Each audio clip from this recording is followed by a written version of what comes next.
All right, so it's early this morning. Okay, I've done my morning video. It's uploading everything. I'm gonna be packing up to get down the road and stuff to do some more for the Red Brick House tomorrow evening. It's kind of cool because the Red Brick House. I know this has nothing to do with Jobu Sports, but this has a lot to do with my personal life.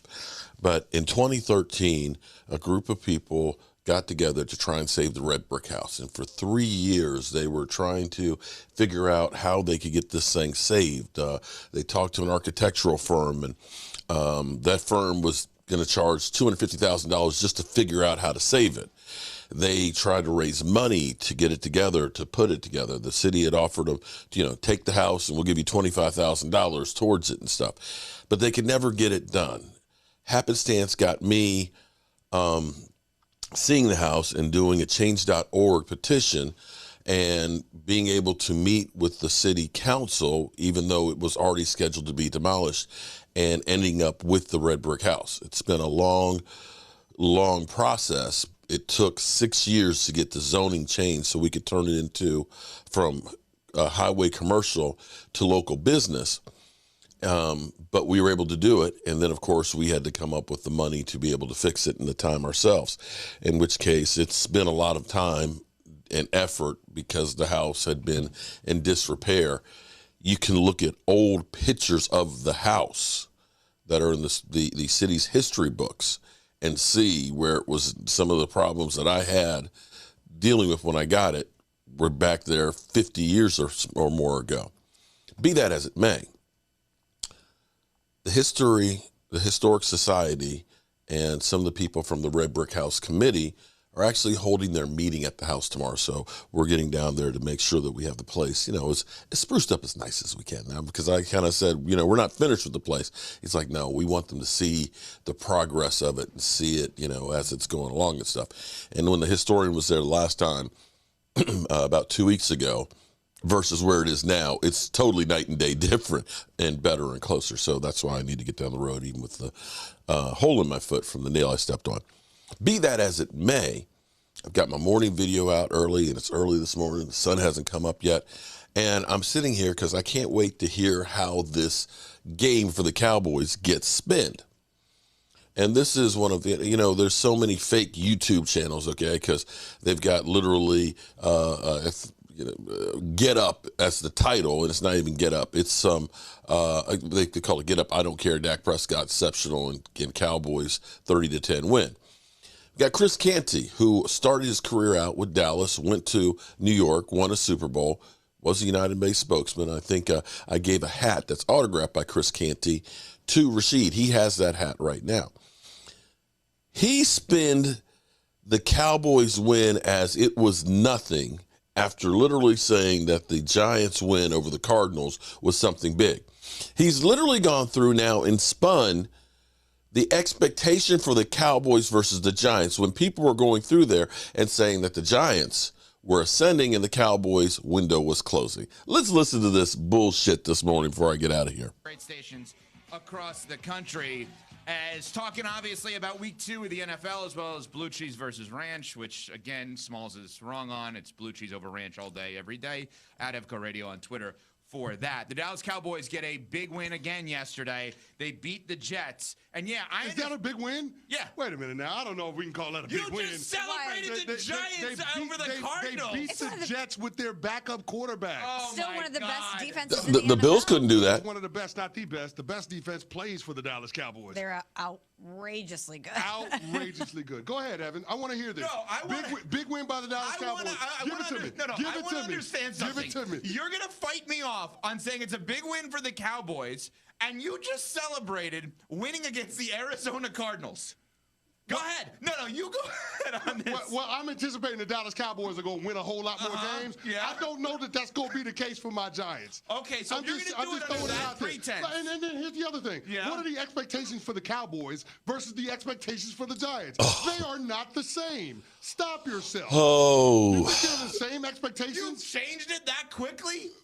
How could you not after you lose the season opener 40-0? Through the first 6 quarters of the season, they were outscored 60-0. More spin than SoulCycle and Peloton combined. Oh my God! See, you see how it is. That's not wrong though. You're on the bike. There's no Giants fan that's going to sit here and tell you that they should have higher expectations or that they are Pizzle will. than the Dallas Cowboys. Pizzle will. One single Giants fan. Now Pizzle. Not nobody. No. Nobody's Pizzle going will. to say that the Cowboys are a better team than the Giants. And especially will. after the first 2 weeks for the Cowboys, a lot of people didn't know if the Cowboys were going to be able to be as good as we've seen these first 2 weeks. Now they're in the conversation for a team that could win a Super Bowl. I mean, we need to crown the Dallas Cowboys New York City State champ. Like that's where we're at with the Dallas Cowboys right now. But that defense is what separates them from pretty much everybody else in the National Football League. And so for as much as we talk about Dak Prescott and Mike McCarthy, they just don't get in the way. And so there's credit to that. I mean, you pointed it out after their Sunday night win against the New York Giants. Dak Prescott didn't trip over himself. They didn't turn the ball over, and they generated 4 takeaways. And the common theme with those takeaways is that dude, number 11, Micah Parsons. Yep. I mean, think about it. He takes the ball from Dalvin Cook, just takes it from him when he's running the football, rips it from him, and then the interception from J-Ron Kearse. That was Micah Parsons coming up the middle, pressuring Zach Wilson. He shit the bed. Turnover. What Micah Parsons has been able to do through the first 2 weeks of the regular season is got him as the front runner for defensive MVP or defensive player of the year. Yesterday, the guy had 4 quarterback hits and 2 sacks, and it felt like a million. But that Dallas Cowboys defense, Nasty the kind of pressure that they do up front, and then being able to capitalize on mistakes with takeaways on the back end, is what's going to be the thing that wins the day for the Dallas Cowboys. This is not a team that's led by Dak Prescott. It's led by Micah Parsons in that defense, and I think that Cowboys fans as well as football fans need to understand that shift that's going on in Dallas. We're talking about Dallas the way we talked about the Jets before Aaron Rodgers got hurt. And technically how we should be talking about them still with Zach Wilson under center. The defense has been outstanding, outrageous for the Dallas Cowboys. Yes, they have enough on offense to get the job done, but if the defense keeps playing at this level, you just need Dak to not turn the ball over. You just need him to be able to give you consistency at the quarterback position. And that's what we were saying about the Jets the entire time this offseason. They're a quarterback away. They're a quarterback away. And I think we saw the difference in these two teams on Sunday. Okay, I didn't know a calculator was required for this job. I'm looking over to my left, and Cece's doing math over there. That scares me. What are you doing? You know why I need the calculator? Because I got to add up all of the pressures that the Dallas Cowboys defense is generating. He literally I had to add it up. Put it on the camera. Can we I had to show add it it to up. people? Put it on the board. This You see man that? is sitting here. Can you see the number with a on calculator. it? Can you see the number on it? Can you see that number? It's 41 pressures through the first 2 games. 41 Get pressures. yourself a TI-82, one of the great calculators of all time that we all had growing up. Man, the 41 TI-82 pressures. was like the size of 4 iPhones. Yeah, Are that's you kidding me? amazing. It really is. And we were required to buy that as kids. We had It was to so get expensive. the TI-82 calculator. Life is so much easier now. See, that's a good invention. Yeah. Right? The calculator on the phone. Totally. Okay, but you guys are just downplaying the Cowboys 41 offense. pressures. Dak is 31-38, 255, 2 touchdowns. He got the ball to CeeDee Lamb a ton, had 11 receptions. He was awesome. Tony Pollard, gave you 70-plus yards yesterday, gave you 7 receptions. I asked on Friday. People go back on the ESPN app and listen back to the podcast. I love asked on this. Friday about Dalvin Cook. Are we sure he's that guy?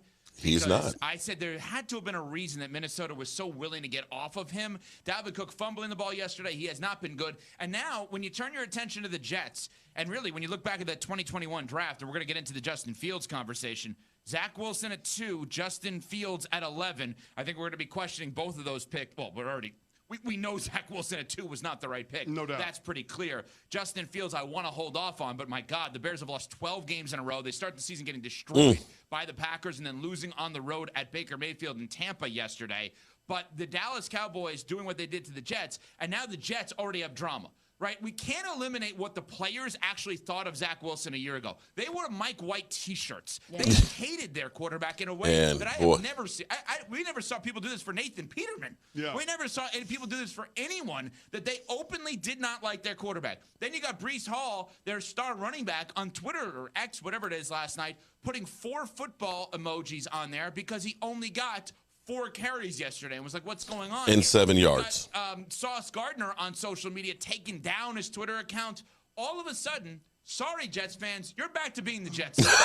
You're back to being the Jets. The Jets defense is going to have to be what wins the day for them going up against these teams. Like, even with Aaron Rodgers as their quarterback, the Jets defense was going to have to be the star of this team if they were going to go on a deep playoff run. And yesterday, that wasn't the case. The Jets defense couldn't be the difference. In week 1, they were the difference. They had 4 takeaways. Yesterday, they get blanked by the Dallas Cowboys offense. No takeaways. Now, they had an opportunity on the last drive here we of the go. Dallas Cowboys right before the half, where you're talking about it being a 10-7 ball game. Sauce Gardner on an out route. If he picks that ball off, he's to the house. All of a sudden, the Jets got a 14-10 lead, and it's a completely different ball game in terms but of the if overall cans and complexion. butts were But nuts, Rob Saleh we said would it in the all postgame. If you get into have a Merry comeback Christmas situation with the Cowboys because your team is down by double digits, it's not going to be pretty. It's not going to end well for your quarterback, and that's exactly what happened. So yesterday was not as much about Zach Wilson for me as it was about the Cowboys defense outplaying the Jets defense, because those are the two entities that were going to be responsible for the outcome of the game yesterday. So let's. All right, so we'll leave it right there because I'm going to get ready to get on the road. But, man, how they change. Oh, well, expectations for the Cowboys and the Giants aren't the same. You telling me, because Daniel Jones got that $40 million bag. And people kept talking about Danny Dimes and how great he is. Saquon will be having an MRI this morning to see how bad his sprained ankle. They're hoping that it's not the high ankle sprain and figuring out how much time he's going to miss. Yeah, they came from behind 28-7 against the Cardinals. And at the moment, the Cowboys are averaging giving up 5 points a game. To put that in historic context, the 85 Bears have the record of averaging only 4.5 points a game. That was for a whole season. They had 72 sacks. At the moment, and it's way too early to compare it. At the moment, though, the Cowboys are on pace for 85 sacks. Wow. There you go, good people. I hope you are having a great day. Peace.